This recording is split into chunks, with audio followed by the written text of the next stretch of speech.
혹시 부탁을 받으면 내가 자동으로 나오시나요? 거절해야 할 줄 알면서도 차마 안 된다는 말이 안 나오셨던 적이 있으신가요? 돌아오는 길에 왜 또 그랬지? 후회하신 적이 있으신가요? 그 마음 충분히 이해합니다. 싫은 소리 한마디에 관계가 틀어질까봐 두려우신 거죠. 거절했다가 나쁜 사람 될까봐 걱정되시는 거죠. 상대방 실망하는 얼굴 볼까봐 마음이 쓰이시는 겁니다. 평생 남 배려하며 사신 분들이 그렇습니다. 가족 위에 내 것은 늘 뒤로 미루셨던 분들이 그렇습니다. 착하게 사는 게 몸에 배신 겁니다. 그런데 말입니다. 그렇게 모든 부탁 다 들어주신 분들이 돌아오는 말이 뭔지 아십니까? 저 사람은 만만해. 어차피 부탁하면 다 해줘. 거절 못하는 사람이야. 평생 착하게 살았는데 돌아오는 건 감사가 아니었습니다. 존중도 아니었습니다. 이용당하기 좋은 사람이 되어버린 겁니다. 억울하지 않으십니까? 반면에 적당히 거절할 줄 아는 사람들은 어떻습니까? 신기하게도 오히려 더 인정받습니다. 더 존중받습니다. 저 사람은 아무한테나 예스하는 사람 아니야 라는 말을 듣습니다. 똑같이 착한 마음인데 누구는 호구가 됩니다. 누구는 품격 있는 사람이 됩니다. 누구는 무시당하고 누구는 귀한 대접을 받습니다. 대체 이 차이가 어디서 오는 걸까요? 오늘 그 비밀을 알려드리겠습니다. 관계 망치지 않으면서 나를 지키는 말들이 있습니다. 상대 기분도 안 상하고 나도 죄책감 안 드는 표현들입니다.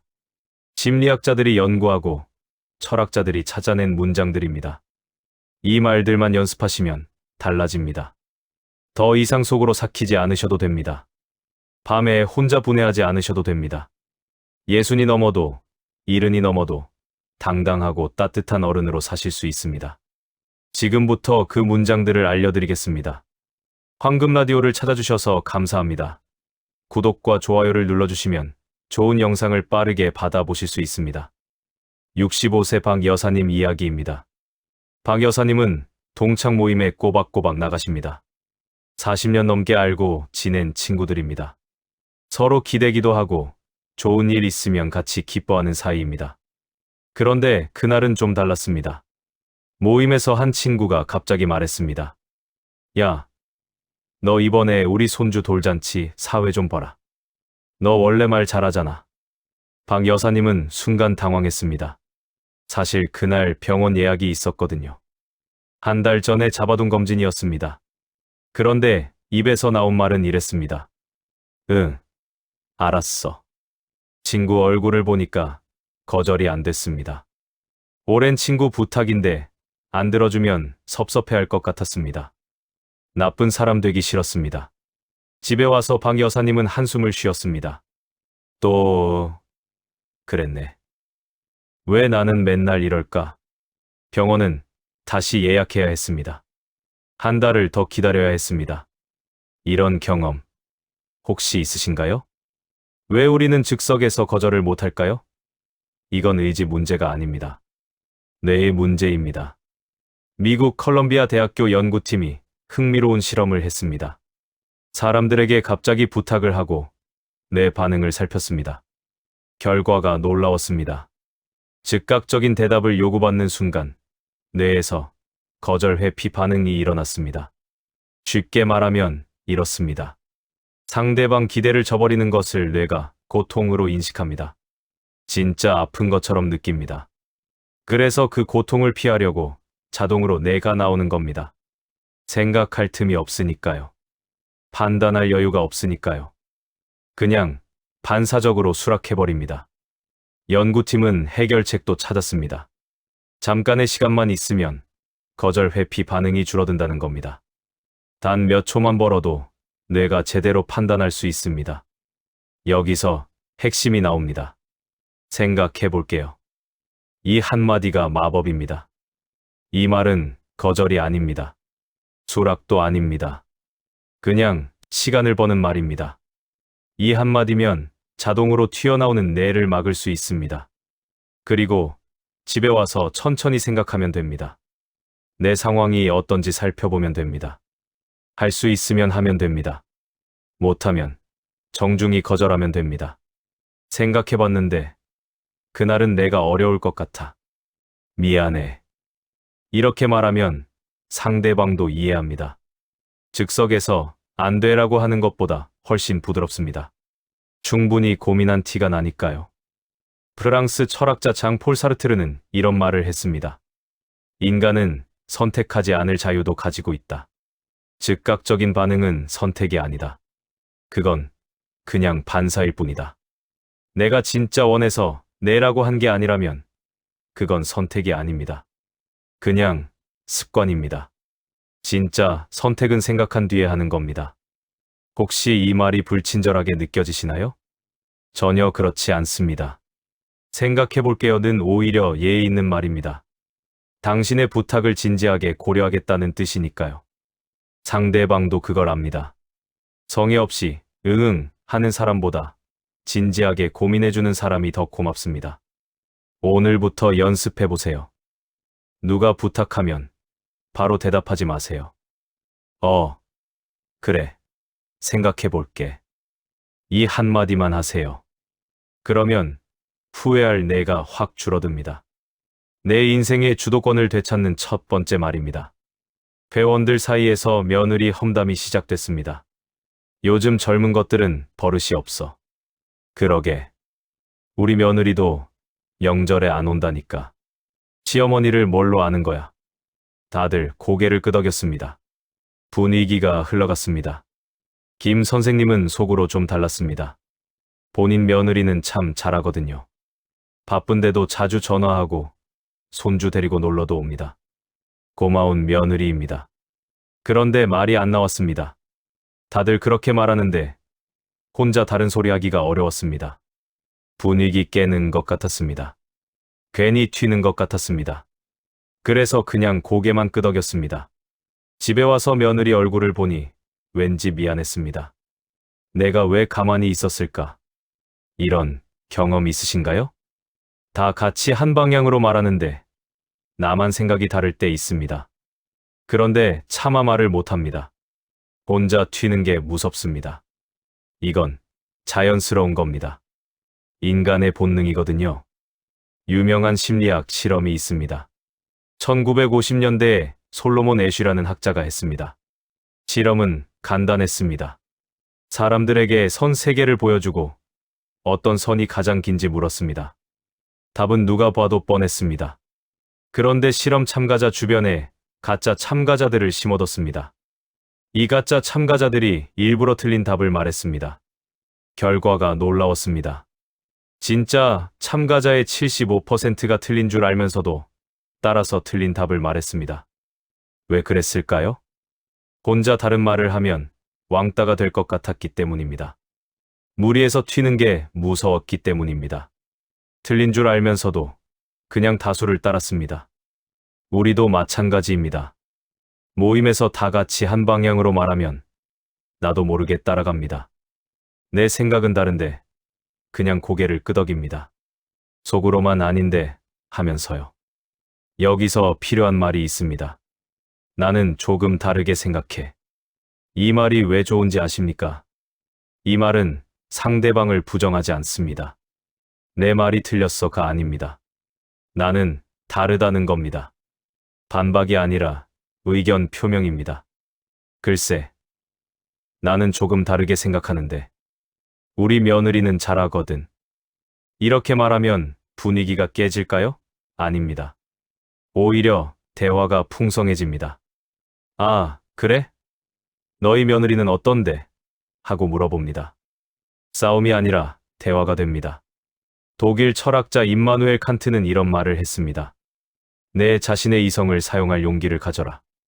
다수의 의견이 늘 옳은 건 아닙니다. 모두가 예라고 할 때 나는 좀 달라라고 말할 수 있어야 합니다. 그게 용기입니다. 그게 어른의 품격입니다. 혹시 이 말이 건방지게 느껴지시나요? 전혀 그렇지 않습니다. 자기 생각이 있는 사람들은 오히려 존경합니다. 속으로 이렇게 생각합니다. 저 분은 아무 말에나 휩쓸리는 분이 아니구나. 저 분은 소신이 있구나. 분위기에 휩쓸려서 남 욕하는 것보다 조용히 다른 의견 내는 게 훨씬 멋있습니다. 오늘부터 연습해 보세요. 모두가 한 방향으로 말할 때 내 생각이 다르면 이렇게 말해보세요. 글쎄, 나는 조금 다르게 생각하는데 싸우자는 게 아닙니다. 그냥 내 생각을 말하는 겁니다. 이 한마디가 나를 지켜줍니다. 분위기에 휩쓸려서 후회하는 일이 줄어듭니다. 나를 지키는 두 번째 말입니다. 62세 이 여사님 이야기입니다. 이 여사님은 쉴 날이 없습니다. 은퇴하면 편해질 줄 알았는데 오히려 더 바빠졌습니다. 큰며느리는 손주 봐달라고 합니다. 일주일에 3번씩 어린이집 데려다 주고 데려오랍니다. 작은 아들은 반찬 해달라고 합니다. 혼자 사니까 밥 먹기 귀찮다고요. 동네 이웃은 경조사 일손 도와달라고 합니다. 손이 빠르다고 늘 찾습니다. 교회 권사님은 봉사활동 나오라고 합니다. 빠지면 눈치가 보입니다. 다 들어줬습니다. 손주 봐달라면 봐줬습니다. 허리가 아파도 업고 다녔습니다. 반찬 해달라면 해줬습니다. 새벽부터 일어나서 만들었습니다. 일손 필요하다면 달려갔습니다. 내 일이 있어도 이렇습니다. 봉사활동도 빠지지 않았습니다. 피곤해도 나갔습니다. 거절을 못했습니다. 엄마밖에 없어요. 이러면 안 할 수가 없었습니다. 형수님이 해주셔야죠. 이러면 거절이 안 됐습니다. 권사님이 안 오시면 안 돼요. 이러면 빠질 수가 없었습니다. 그러다 어느 날 쓰러졌습니다. 아침에 손주 데리러 가려고 일어나는데 갑자기 속이 뒤집혔습니다. 식은땀이 났습니다. 눈앞이 빙빙 돌았습니다. 병원에 갔더니 의사가 말했습니다. 스트레스성 이염입니다. 좀 쉬셔야 해요. 이러다 큰 병 됩니다. 이 여사님은 멍했습니다. 쉬라고요? 나는 쉬고 싶어도 쉴 수가 없는데. 그제야 깨달았습니다. 모두를 챙기느라 정작 자기 몸은 챙기지 못했던 겁니다. 다 들어주느라 나는 망가지고 있었던 겁니다. 착하게 산 대가가 병원 신세였습니다. 이런 분들 많습니다. 부탁 들어주느라 내 시간이 없습니다. 남 챙기느라 내 건강을 놓칩니다.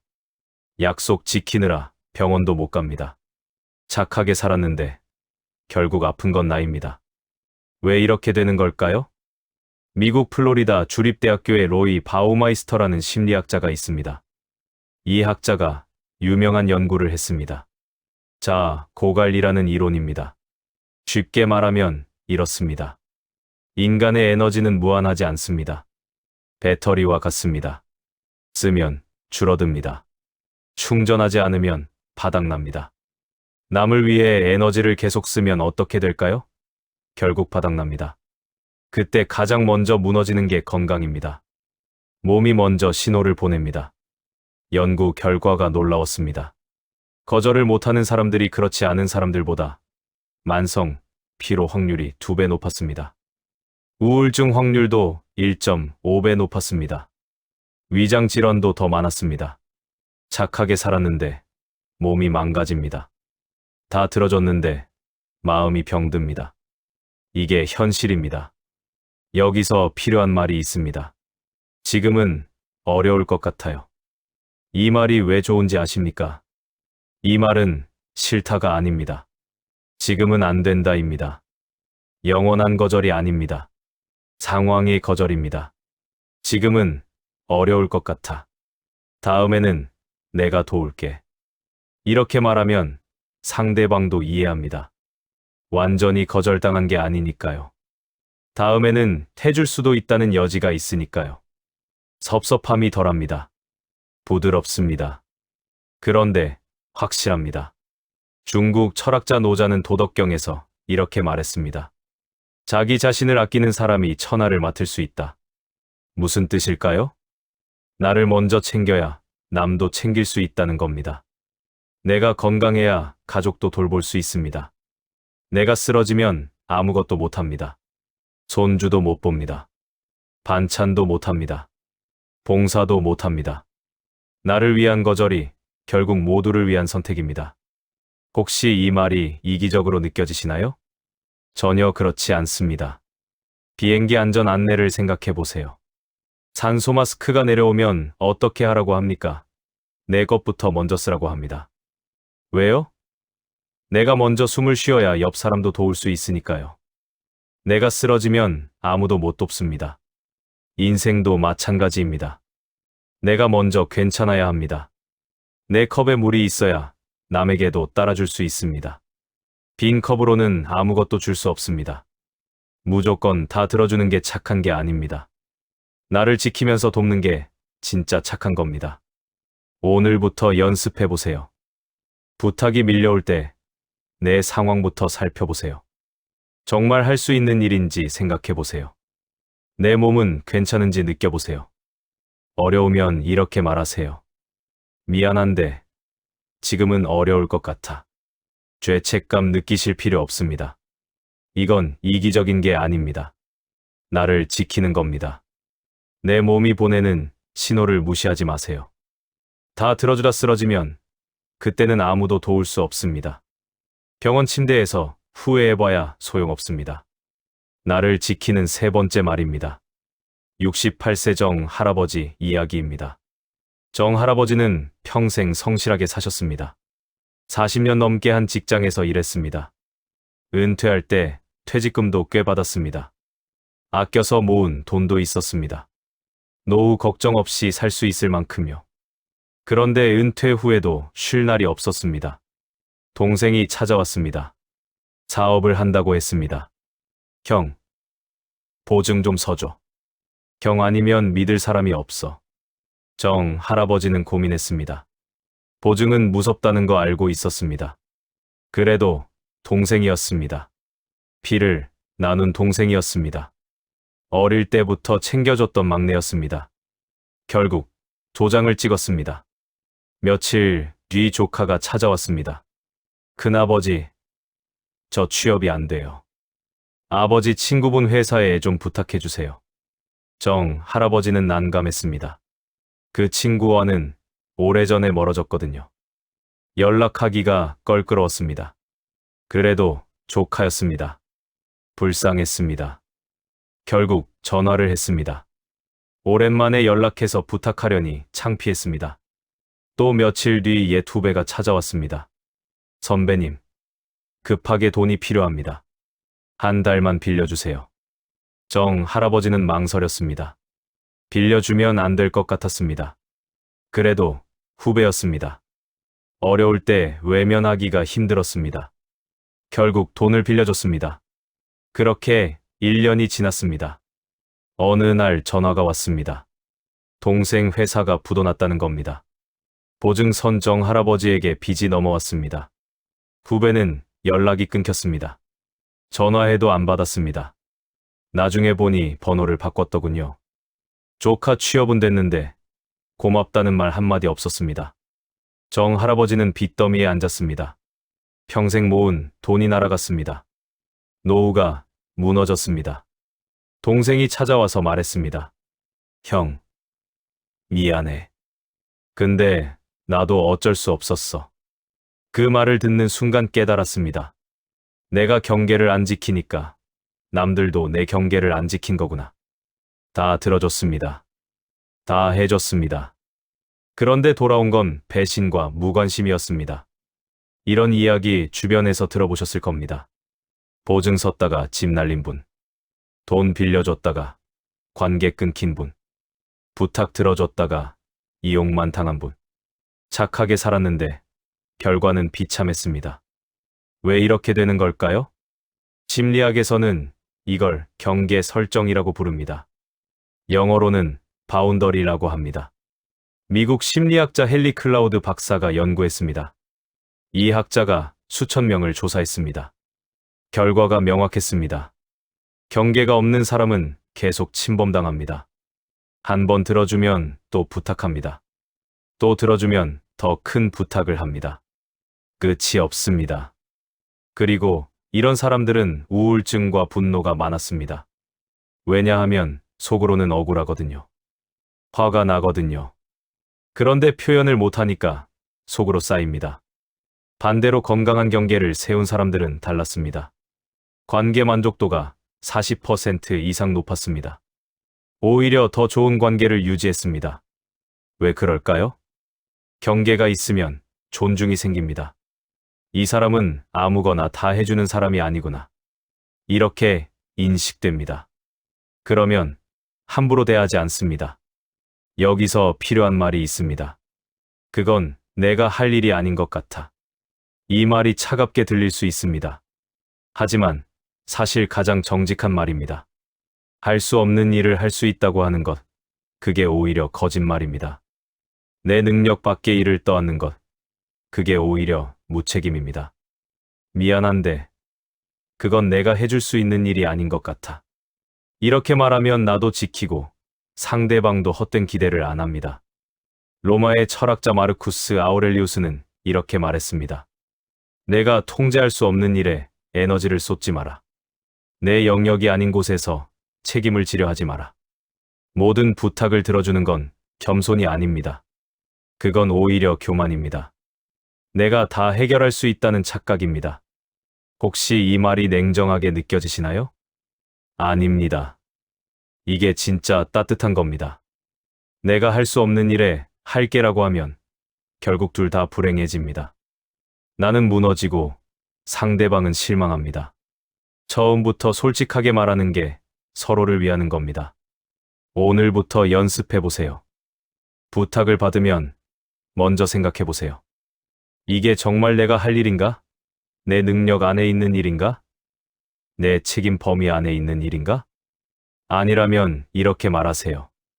미안한데, 그건 내가 해줄 수 있는 일이 아닌 것 같아. 경계를 세우세요. 그래야 나도 살고, 관계도 삽니다.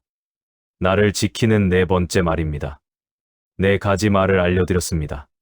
첫째, 생각해 볼게요. 즉답에 덧해서 벗어나는 말입니다. 이 한마디면 후회할 내가 줄어듭니다. 둘째, 나는 조금 다르게 생각해. 분위기에 휩쓸리지 않는 말입니다. 소신 있는 어른이 되는 말입니다. 셋째, 지금은 어려울 것 같아요. 나를 지키는 부드러운 거절입니다. 내가 건강해야 남도 도울 수 있습니다. 넷째, 그건 내가 할 일이 아닌 것 같아. 경계를 세우는 정직한 말입니다. 모든 걸 떠안으면 결국 무너집니다. 이 말들을 당장 완벽하게 하실 필요 없습니다. 오늘 하나만 골라보세요. 거울 앞에서 한번 말해보세요. 소리내서 연습해보세요. 생각해볼게요. 처음엔 어색합니다. 입에 안 붙습니다. 그게 당연합니다. 평생 네만 하셨으니까요. 그래도 10번만 해보세요. 20번만 해보세요. 어느 순간 자연스러워집니다. 입에 붙습니다. 그리고 실제로 한 번만 써보세요. 딱 한 번만요. 그 한 번이 인생을 바꿉니다. 나도 할 수 있구나 하는 자신감이 생깁니다. 싫은 소리 못하는 건 나쁜 게 아닙니다. 그건 평생 남을 배려하며 사신 증거입니다. 가족을 위해 희생하신 증거입니다. 착하게 사신 증거입니다. 다만 이제는 그 배려의 일부를 자기 자신에게도 나눠주세요. 나를 아끼는 게 이기적인 게 아닙니다. 나를 지키는 게 나쁜 게 아닙니다. 예순이 넘어도 일흔이 넘어도 당당하게 사실 수 있습니다. 따뜻하면서도 단단하게 사실 수 있습니다. 오늘 이 글이 그 시작이 되길 바랍니다. 오늘 영상이 좋으셨다면 구독과 좋아요 눌러주세요. 늘 삶의 주도권을 쥐고 사는 저 여러분이 되시길 기원합니다.